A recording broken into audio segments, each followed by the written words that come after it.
Ladies and gentlemen, this is my commentary for the week. I was going to do a couple of articles, but since this just recently broke, I'm going to talk about Jeremiah Harvey and his mother.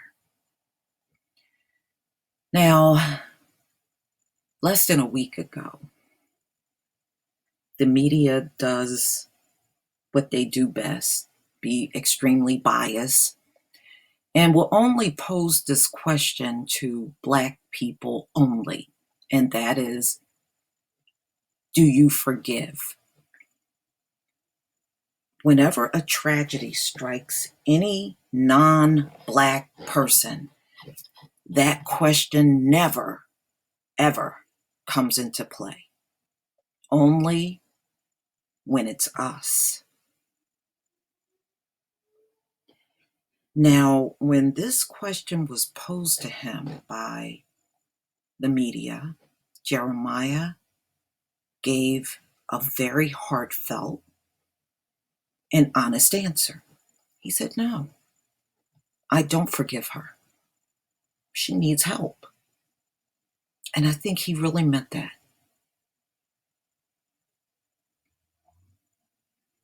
And as far as I'm concerned, not enough of the people in our community do this, which often makes people believe that they can just do anything to us.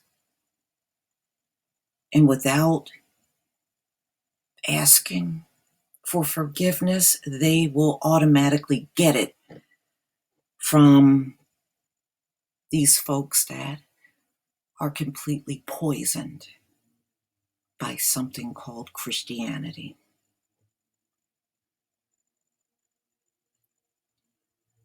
And ladies and gentlemen, part of the reason why this cycle has never been broken is because ministers in the community don't correct it or don't encourage the congregation to understand what that forgiveness is really about. And that is about forgiving each other in the Black community. That was never intended for you to forgive outsiders. We're not accountable to them and we owe them nothing.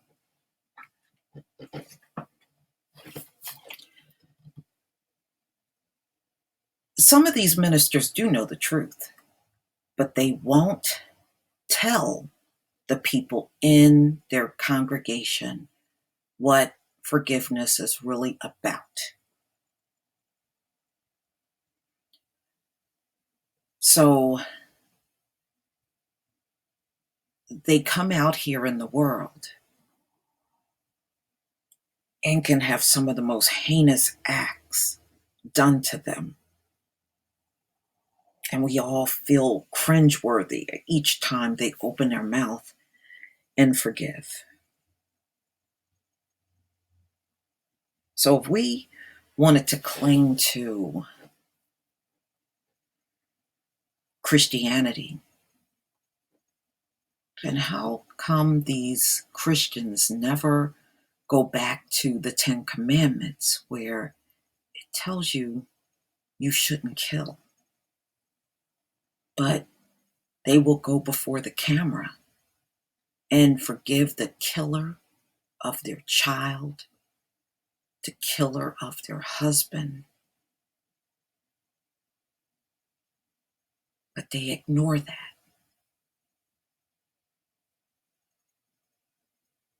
And they continue to want to forgive things that never ever should be forgiven. Well, ladies and gentlemen, once upon a time, our people were in chattel slavery. And that's where all of this forgiveness began. And you can clearly see some of us have broken that cycle. And we see how people took forgiveness and turned it into a complete abomination.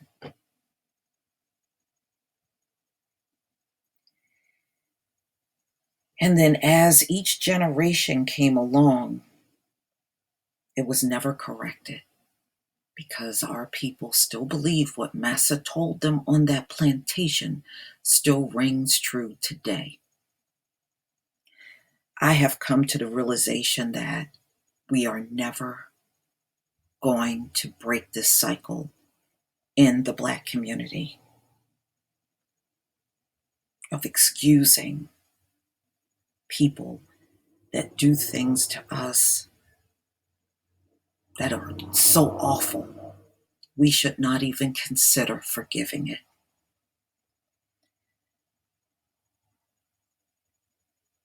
As much as we want to see this go away, ladies and gentlemen, it's not going to go away.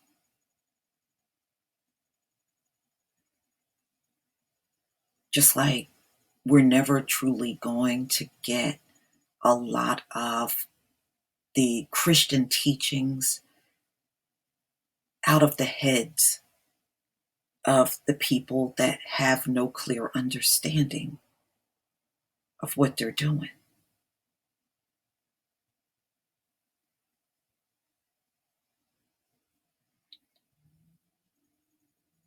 What we are seeing happening here, we have seen so many times. Nobody really should be surprised. And get ready because it's going to come more and more and more in the future.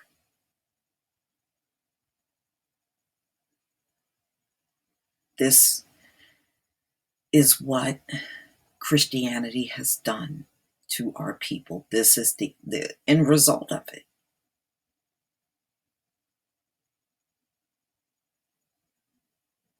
They think it's something sinister if they don't forgive. They really believe this. Or they think if you don't forgive, there's something evil about you.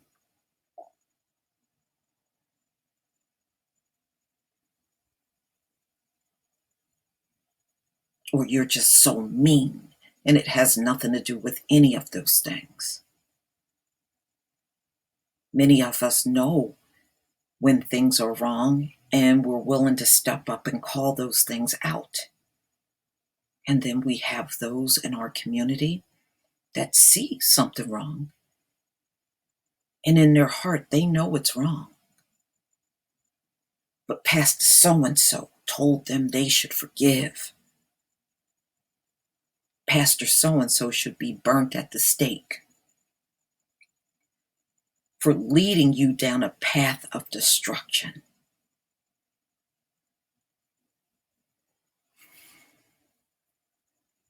As much as I want our people to learn from the past, you got to understand they won't. They won't.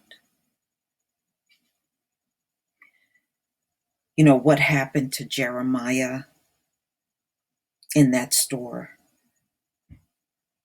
in my opinion, should never be forgiven. And Teresa Klein didn't even come forward and ask to be forgiven. She didn't. And that's the problem. How do you forgive and no one even came and said they wanted to be forgiven? And this is where our people continue to make mistakes.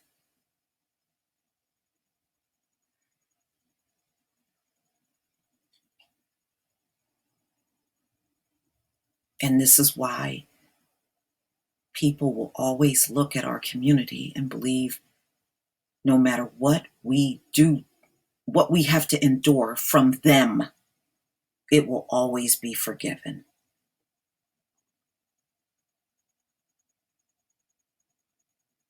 You know, through this whole thing, we haven't seen Jeremiah's father.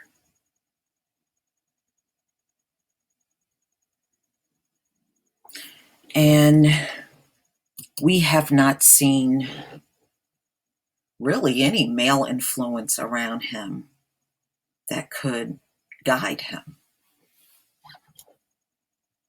I don't know if it would have been a different outcome if a father were there.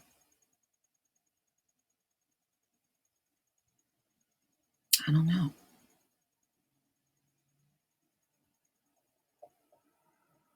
But Jeremiah will face more racism throughout his life. He is a black male. How prepared are we getting our kids when we tell them, no matter how much somebody hurts you, you forgive them?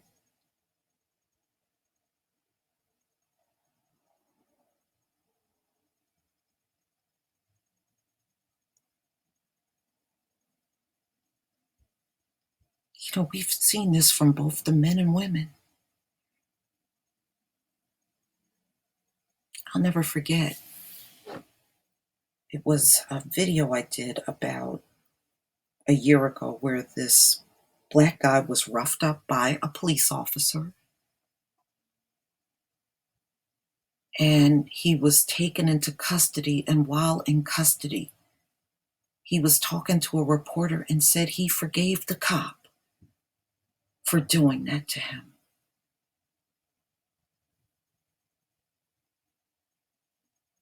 Or our men go to jail based on lies and exonerated years later, and they come out and say, well, I'm not angry. That's all conditioning.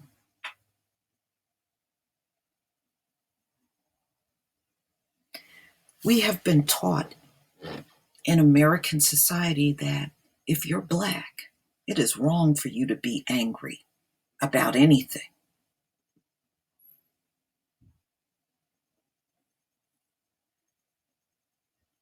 It's not wrong. Ladies and gentlemen, you get angry about whatever you want to get angry about. You let that out. If anybody in this society have every right to let go of their anger, it is the black community. And don't let any outsider tell you you are wrong. Nobody ever tells a white man or woman they're not entitled to their anger. And they have no right to tell you that.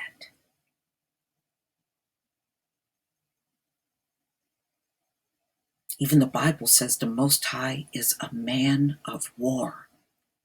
If he's a man of war, then you can best believe he has anger.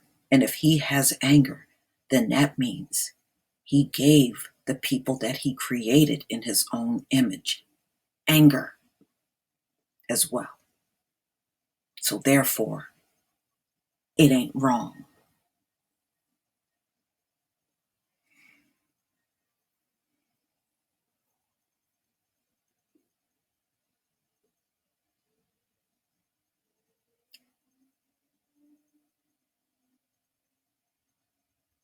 When I looked at Jeremiah change on what he said, I saw a child that was not even comfortable with that. He did it because that's what his mother expected of him. He is 9 years old, not a man yet. So he is still very much under the influence of his mother.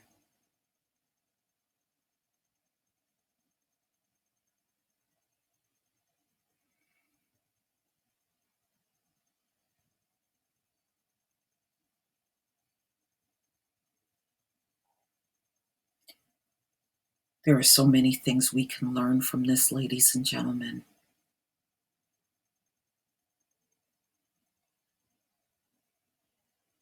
But what we have to do, if we want to change this thing, we start with the young.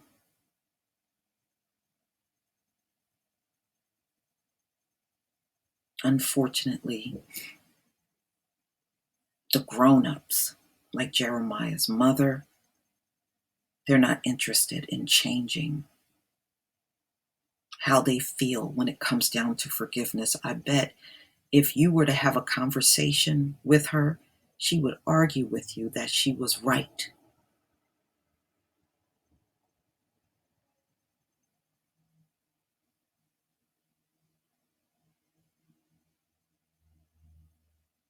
Just like most Christians do when the subject of forgiveness comes up.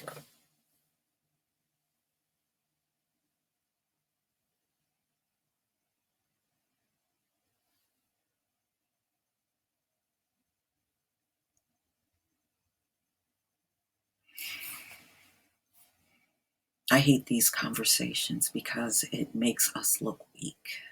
We look weak. And I get tired of looking weak. I do.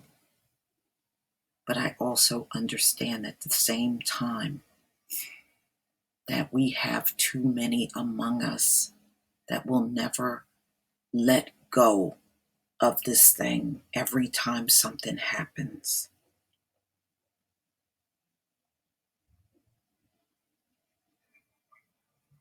And it's because of these type of people. This is why this kind of nonsense gets passed down through the generations over and over and over. Now, many of us have broken that cycle with our children, but unfortunately, not enough.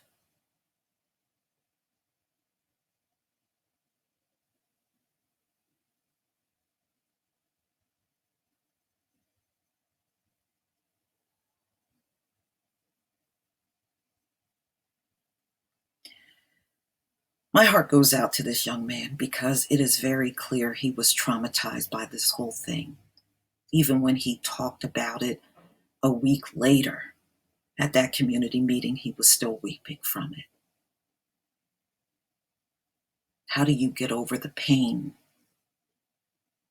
when somebody is with you telling you you're not allowed or entitled to feeling the anger? You must forgive. How do you get over it? You don't. And this is why so many people that had racist encounters in public don't get over it, because there's always someone around telling you you're not entitled to your anger.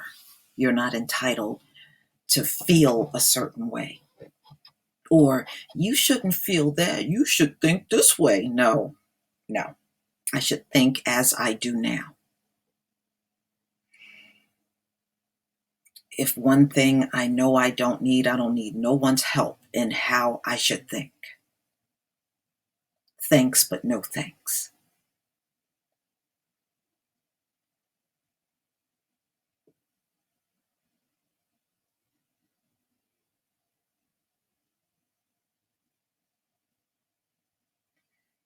Jeremiah seems to be a very alert and conscious boy for his age. Don't ever think that he will not go back to this incident and realize, nah, I really should not have done that. I should not have forgiven. We grow.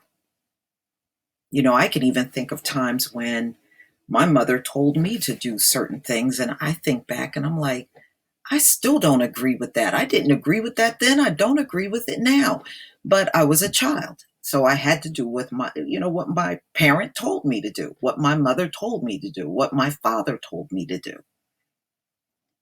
But I think on this one, I just got a hunch he's going to feel a lot differently as he ages from what his mother think and feel. But please tell me what you think, ladies and gentlemen. Please leave your comment and subscribe. Don't forget to hit on the notification bell, and I will see you on the next video. Peace, family.